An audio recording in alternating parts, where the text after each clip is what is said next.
कश्मीरी हिंदुओं के दर्द को लेकर एक मूवी बनी, द कश्मीर फाइल। लेकिन जब यह मूवी रिलीज हुई तो एक तरफ इस मूवी ने दुनिया में रिकॉर्ड तोड़ दिए सारी फिल्मों के, और जैसी लोकप्रिय आज तक कोई मूवी नहीं हुई वैसा लोगों का इस मूवी को सपोर्ट मिला। कारण था कश्मीरी हिंदुओं के साथ हुए अत्याचार का सच। लोगों ने कहा अब तक मूवी बहुत बनी, लेकिन सत्य पर आधारित यह कोई मूवी ऐसी है जिसके सत्य को जानने के लिए अभी तक किसी ने कोई प्रयास ऐसा नहीं किया कि लोगों के सामने यह सच आए कि 19 जनवरी 1990 को आखिर में हुआ क्या था। मूवी में जितने तथ्य दिखाए गए वो पूरे एक एक तथ्यों पर आधारित थे, रिसर्च पर आधारित थे। और इसको लेकर जब लोगों ने इसको सपोर्ट किया, लोग देखने निकले घरों से, तो देश के विपक्ष में हड़कंप मच गया। विपक्षियों को दिक्कत हो गई कि अब तो देश की जनता इस सच को जान जाएगी कि किस तरह के कारनामे उनके शासनकाल में हुए हैं। इसको लेकर के जो विपक्ष में बौखलाहट दिखाई दी, उसमें सबसे ज्यादा वामपंथी, कांग्रेसी ये परेशान हो रहे थे। लेकिन अब देखने में आया कि महाराष्ट्र में भी जो उद्धव सरकार है उसके अंदर भी इस मूवी को लेकर बौखलाहट है।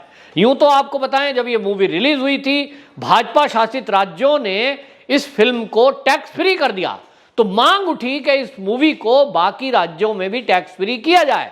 तो संजय राउत जी से जब ये बात पूछी गई कि आप कब इसको फिर टैक्स फ्री कर रहे हैं, तो उन्होंने मना कर दिया। इसी तरह दिल्ली में, इसी तरह कई राज्यों में इस मूवी को टैक्स फ्री नहीं किया गया।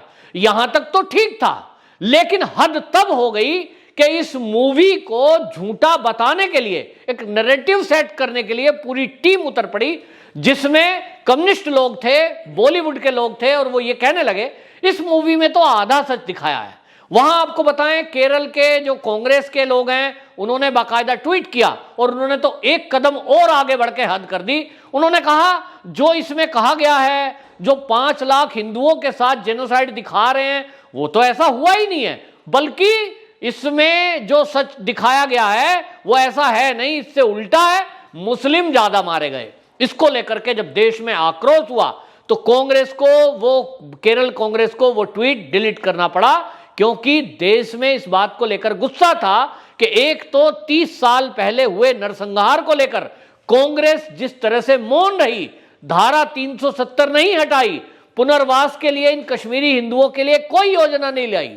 आज मोदी सरकार आ गई है, उनको धारा 370 हटाई गई है, पुनर्वास किया जा रहा है, उनके लिए योजनाएं लाई जा रही हैं, चुनाव की प्रक्रिया होने जा रही है, तब ऐसे में ये मूवी आई है और सच जान रहे हैं, तो आप कश्मीरी हिंदुओं को ही झूठा बताने में लगे हुए हैं। इसी में महाराष्ट्र के अंदर आप देखिए, ये जो लिबरल गैंग है, इन गैंग ने कार्यक्रम की घोषणा की, द कश्मीर फाइल, और इन्होंने कहा उस कश्मीर फाइल को लेके एक वहां पर एक दल है, युवक क्रांति दल, उसने एक प्रोग्राम रखा, द कश्मीर फाइल एक अर्ध सत्य।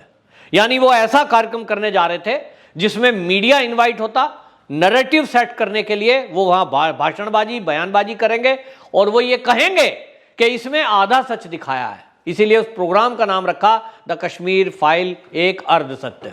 तो पूर्ण सत्य क्या है?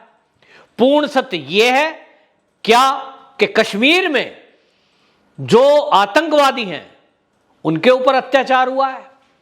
ये कम्युनिस्ट तो यही कहते रहे हैं। अभी तक आप देखिए कि चाहे पैलेट गन मंगाई गई हो, चाहे वो जीप के आगे पुलिस, जो सेना के अफसरों ने एक आतंकवादी को बांध दिया था, चाहे तलाशी अभियान चलाया जाता हो, जब भी कोई ऑपरेशन होता है, इनको ऐसे लिबरल हमारे देश में हैं जिनको दर्द किसका होता है? मानव अधिकारों की बात किसकी करते हैं? आतंकवादियों की। मानव अधिकारियों की बात किसकी करते हैं? पत्थरबाजों की, जो सेना पर पत्थर मार रहे हैं।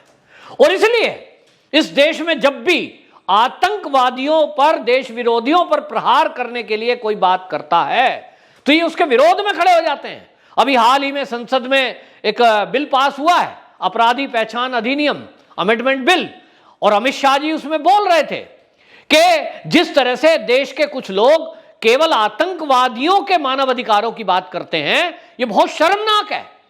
क्या हमारे देश की सेना का, सैनिकों का, अर्धसैनिक बलों के जो लोग हैं उनका मानव अधिकार नहीं है? उनके लिए बात नहीं कोई करेगा? क्यों? इसी तरह आप देखिए कि ये नैरेटिव सेट करने में लगे हुए हैं कि जो कश्मीरी थे, जिन्होंने बाकायदा लाउड स्पीकर से ये आवाजें लगाई कि यहां से चले जाइए अपनी स्त्रियों को छोड़कर हमारे लिए, जिन्होंने उनका साथ दिया, जो पाकिस्तान से पार कर आतंकवादियां आए थे। क्या यह सच नहीं है कि अगर कोई सीमा पार से आतंकवादी यहां आते थे भारत में, कश्मीर के अंदर, उनको वहां लोकल लोग पनाह देते थे? इसमें सच्चाई नहीं है? और फिर जब बम ब्लास्ट होगा तो वो पूछकर तो नहीं फटेगा कि आपका धर्म क्या है, आपकी जाति क्या है, उसकी जद में तो कोई भी आएगा। लेकिन जिस तरह से हिंदुओं के साथ 19 जनवरी में हुआ, जिसको लेकर यह मूवी बनी है, बात तो मूवी पर है, 19 जनवरी 1990 को क्या हुआ? आप एक अर्धसत्य के बहाने नैरेटिव सेट करोगे, आप बात करोगे 5 साल पहली, 5 साल बाद की, लेकिन मूवी पर अगर बात करनी है तो बात करनी पड़ेगी इन क्रांति दल वालों को। बात करिए कश्मीर, जो कश्मीर फाइल को आप झूठी बता रहे हो या उसमें अर्ध सत्य बता रहे हो, तो ये बताइए 19 जनवरी 1990 का आंकड़ा लाइए कि 19 जनवरी 1990 में क्या हुआ था, वो बताइए। किसके साथ हुआ, किनके साथ बलात्कार हुए, किन लोगों को घर से निकाल दिया गया, किनके घर जलाए गए, किनकी हत्या की गई, उस घटना की बात करिए। ये कार्यक्रम होगा क्योंकि अब उद्धव सरकार उनके पक्ष में है।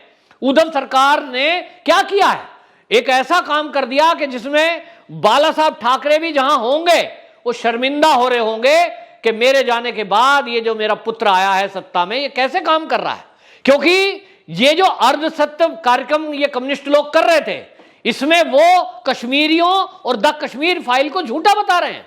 इसको लेकर के वहां कश्मीरी लोग विरोध कर रहे थे इस कार्यक्रम का कि ये कार्यक्रम नहीं होना चाहिए, ये हमारी भावनाओं को आहत कर रहा है, हमारे जख्मों पे नमक छिड़कने का काम करेंगे ये लोग। और इसीलिए आपको बताएं, वहां कुछ लोग जो कश्मीरी प्रदर्शन कर रहे थे, उसमें रोहित काचरू था और उसको गिरफ्तार कर लिया महाराष्ट्र पुलिस ने कि आप इस कार्यक्रम के विरोध में विरोध क्यों कर रहे हो।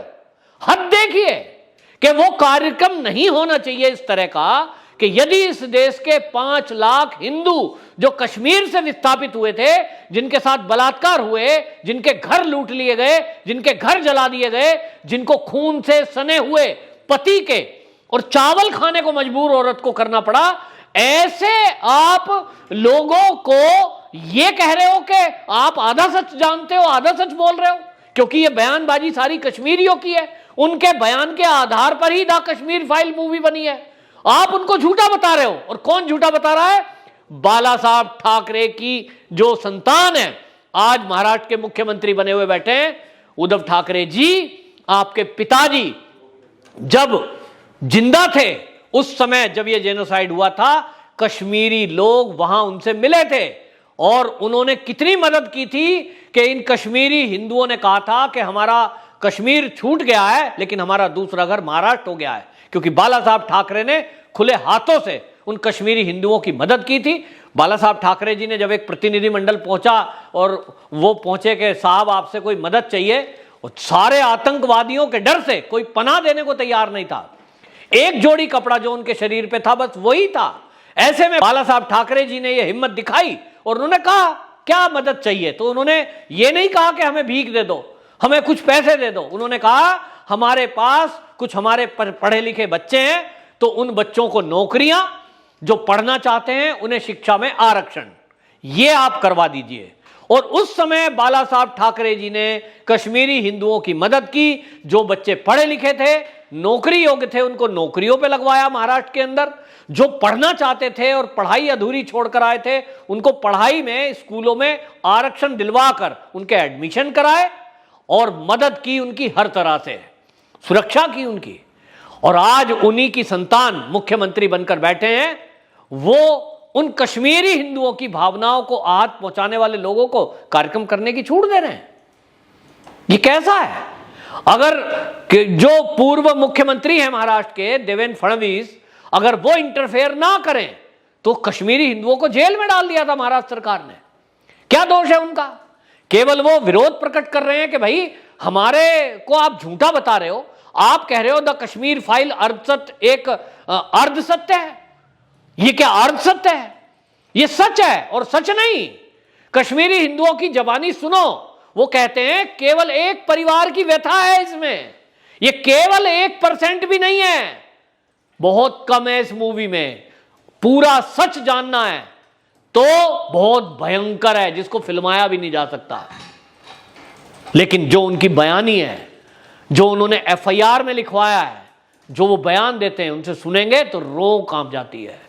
लेकिन महाराष्ट्र के अंदर जो हुआ, उसने वाकई में एक तरफ शिवसेना, उनकी विचारधारा, उस पर प्रश्न चिन्ह लगाया है कि ये शिवसेना वही है जो बाला साहब ठाकरे जी की शिवसेना थी, या ये अब कांग्रेसी शिवसेना हो गई है। कांग्रेस विरोध करे समझ में आता है, क्योंकि देश की आजादी के बाद से कांग्रेस ने ही तो हिंदुओं की उपेक्षा की, हिंदुओं के विरुद्ध षड्यंत्र किए। एकमात्र ये कांग्रेस थी जिसने ये जेनोसाइड किया और एक शब्द नहीं बोला। चाहती तो कांग्रेस सबको नौकरियां दे सकती थी, सबको जो है बच्चों को पढ़ने की सुविधा दे सकती थी। जो बाला साहब ठाकरे जी ने महाराष्ट्र में मदद की, वो दिल्ली में जब टेंट में कश्मीरी रह रहे थे उनको हेल्प हो सकती थी, लेकिन कांग्रेस ने कोई हेल्प नहीं की। क्यों? क्योंकि वो हिंदू थे। अब वो कांग्रेस अगर विरोध करे तो समझ में आता है, लेकिन वो हिंदूवादी पार्टी विरोध करे जो हमेशा हिंदुओं के हित की बात करती रही है, जो महिलाओं के साथ हुए अत्याचार पर हमेशा विरोध करती रही है, वो शिवसेना विरोध करे, ये समझ से परे है। और इसलिए देवेंद्र फडणवीस ने बाकायदा इसको ट्वीट किया है, शिवसेना पे प्रश्न चिन्ह खड़ा किया है। ये तो उन्होंने पुलिस अधिकारियों से बात की कि भाई जब आप व्यक्तिगत ये कहते हो बोलने की आज़ादी है और उस आज़ादी के नाम पर कोई भी कश्मीरी हिंदुओं को झूठा बोल रहा है, उनको गाली दे रहा है, उसको आप आज़ादी दे रहे हो, तो कश्मीरी अगर विरोध कर रहे हैं तो फिर इनको भी करने दीजिए।